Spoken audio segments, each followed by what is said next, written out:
Bali na putol yung ano natin. Ito. So tanggalin na lang natin ito kasi yung solvent wag hindi natin nadala. So ngayon gagamitan natin ng bagakay. So yan. So basic lang. Yun, fix na.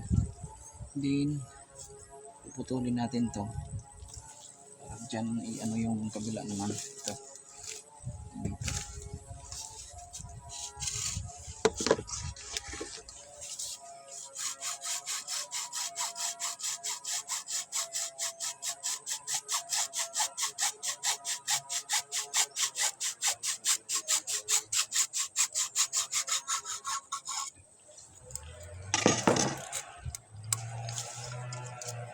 Okay.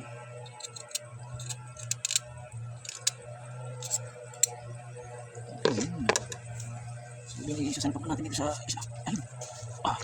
Okay. So, ayan. So, tapos na. So, yan yung ano dito. Kasi walang ano tayo dito magagamit para sa slamming.